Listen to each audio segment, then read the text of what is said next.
So you probably know Nikon is set to release the Nikon Z5 full-frame mirrorless camera, which is basically a minimalistic version of the Z6, with the only apparent upgrade being the ability to power the camera via USB-C. As lackluster as that may seem, there's something else coming. Nikon is set to release a Nikon Z6S and Z7S camera. Now, there's several rumor sites that are pretty much reporting the same very minimal information. Not a lot of major changes from what we can see. And despite no mention of a flippy screen, which many of us would love to see, there are a few things that will appeal to the core group of Nikon Z camera system users. Or perhaps those that have been on the fence about the Z camera system.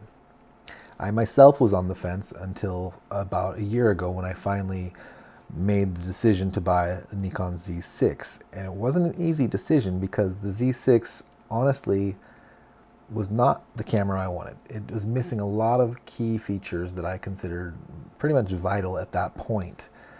Unfortunately, though, there really wasn't an option at that time that had everything that I was looking for. Fuji X-T3 at the time was very, very close and in many respects ticked more boxes than the Nikon. And it was really a toss-up between those two for me. I did settle on the Nikon for various reasons, and I'm not really going to get into that right now. I'd rather talk about the reasons that it wasn't really what I was looking for. The bottom line is the Nikon Z6 and Z7 were missing some pretty important things, and things that I think Nikon at the time should have and likely did know were important to include on the camera. So here's the short list floating around out there and some thoughts on what it means. So both cameras will have the same sensors they have now. There's really not a surprise there, I think. I think most people would expect that. There is some rumors of a 63 megapixel Nikon camera coming, but that's going to be probably like a Z8 or something like that. So what I am concerned about, though, using the same sensors is whether or not the banding issue can be addressed.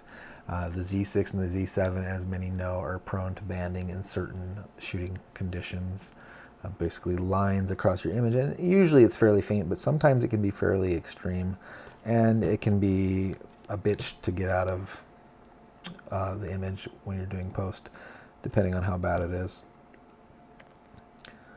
So both cameras will add dual X-speed processors, so presumably there will be some improvements in photography, frame rates, perhaps autofocus functions, stabilization, and other areas.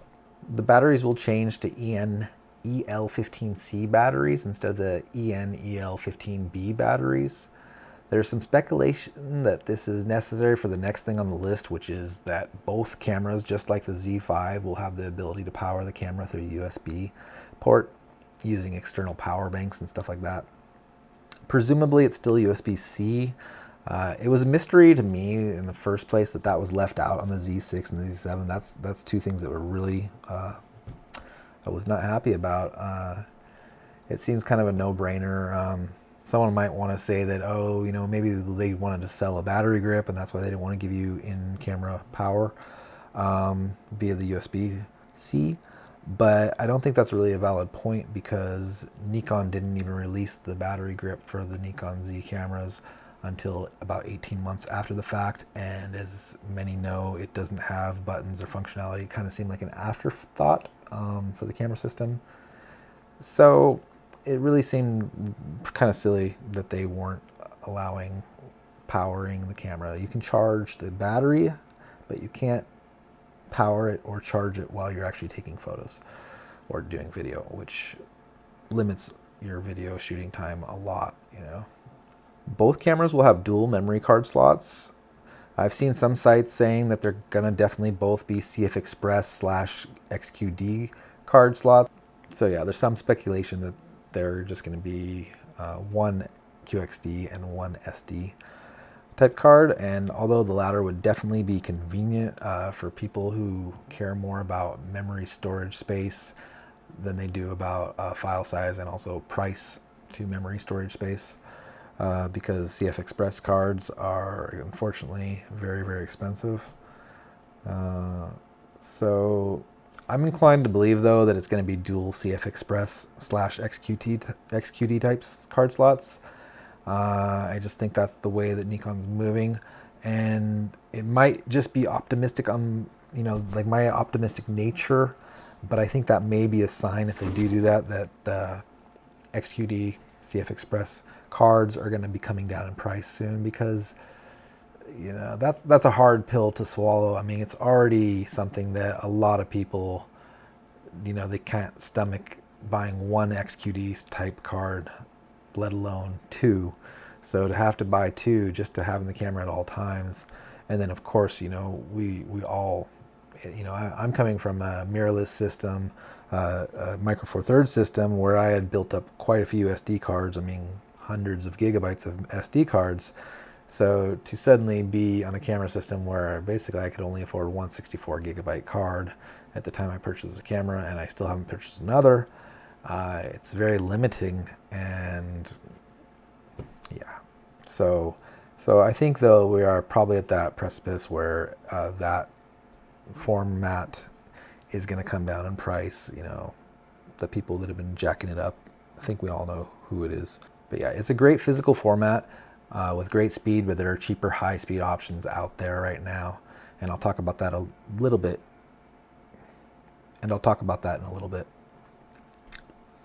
So both cameras will have 4K 60p in video finally. This is another reason it was really hard for me to commit to buying the Z system. 4K 60p should have been the standard 4 or 5 years ago. It's really annoying that camera companies have milked it as long as they did.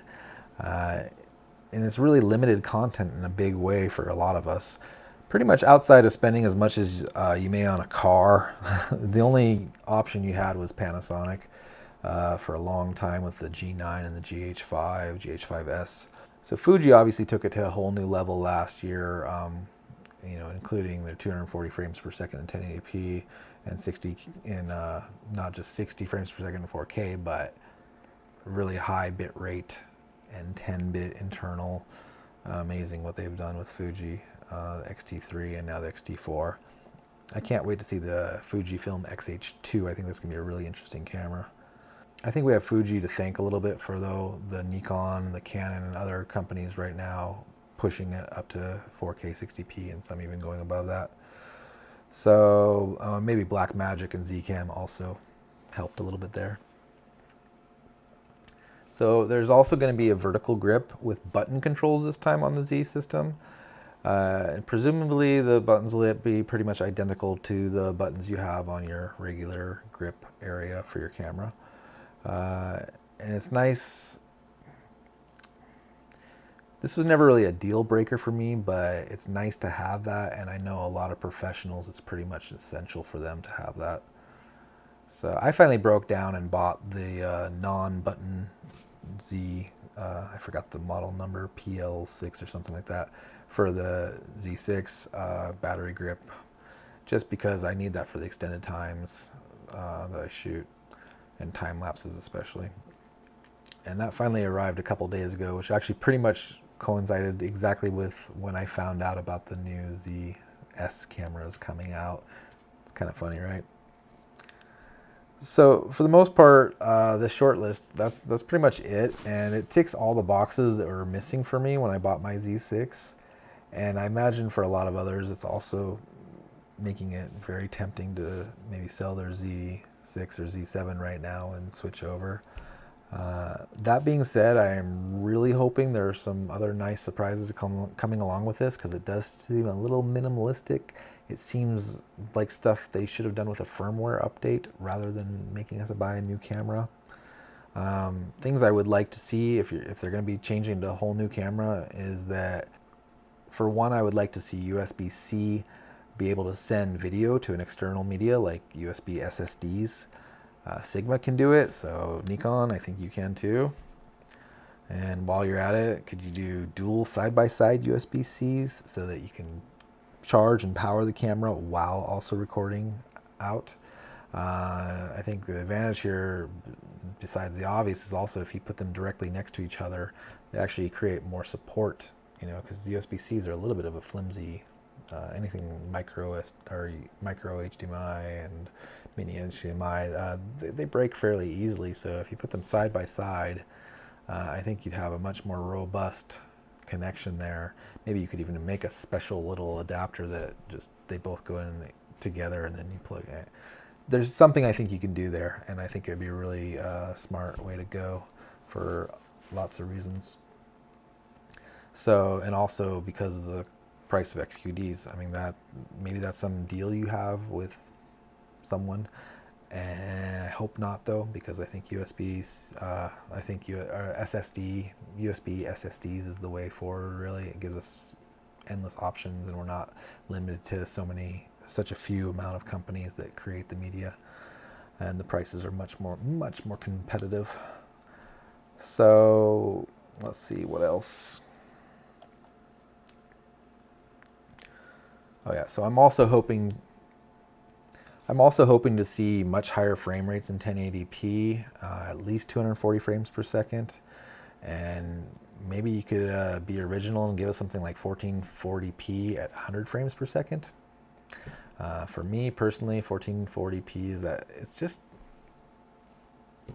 honestly it's I don't even need 4K. 1440 to me is it's right at that sort of like golden zone. Like, of course 4K, great. 8K, come on, give it to me, sure. But 1440 it's just got that clarity that I really like. It's just 1080p to me, I see it. It's 1080p. It's a little bit too soft. 1440p. I think that's really a special zone right there. It's not the standard, but yeah. So Nikon, I really think you can do it. I think you can be a little bit different by offering that. Something you see in the GoPros for a long time, and I know you're not a GoPro, but come on. Come on, Nikon, you can do it. So, and really big one, Nikon, please don't jack us on the price. Okay, the Z6 and the Z7 were still overpriced when they came out, and they still are overpriced. So let's keep things reasonable here.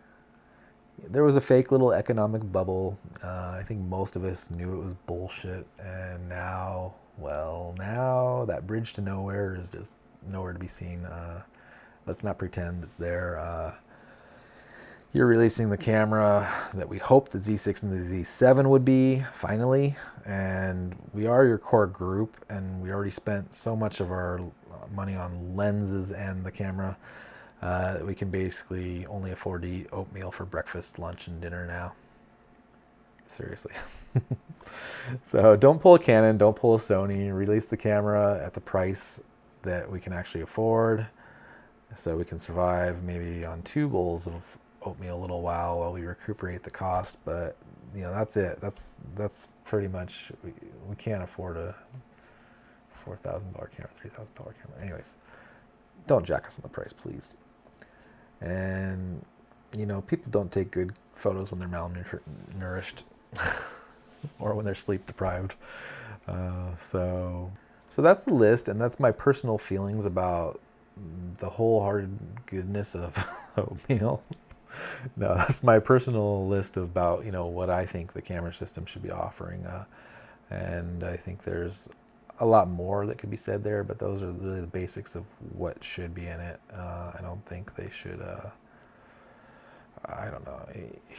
I don't think we should have to wait for a bunch of firmware updates and then SX or something. I think you guys owe it to us. We threw down some hard-earned money on a system that wasn't fully developed because we saw some hope there.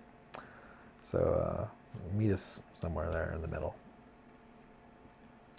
So what do you guys think? Is it enough the way it is, what we've seen? Would you like to see more like me? Is there something that I haven't mentioned that you'd like to see? Put it in the comments below and let me know. I'm going to do another video about the roadmap of the lenses that have been rumored, some that we know are coming, and kind of where the system is going, what I think about it a little bit more. So that's going to be coming a little bit later because obviously I'm sleep deprived. I just wanted to put this video out. Lately it seems that I make a video and the next day something's been released and what I just talked about is no longer relevant. So sleep be damned, And damn. So thanks for watching, and please don't forget to. So thanks for watching. Please subscribe if you like it. Hit a like button. You know, I am not sponsored at all. I'm kind of reaching from the bottom upwards here, trying to get something going here. I had something going. Some stuff happened. I'm trying to start over and really stay more true to who I am. Had some people trying to tell me to do it a certain way, and I really don't want to do it that way. I want to do it my way. Did it my way? Yeah, no. Anyways, so don't forget to subscribe. Please hit the like button. Thank you for watching.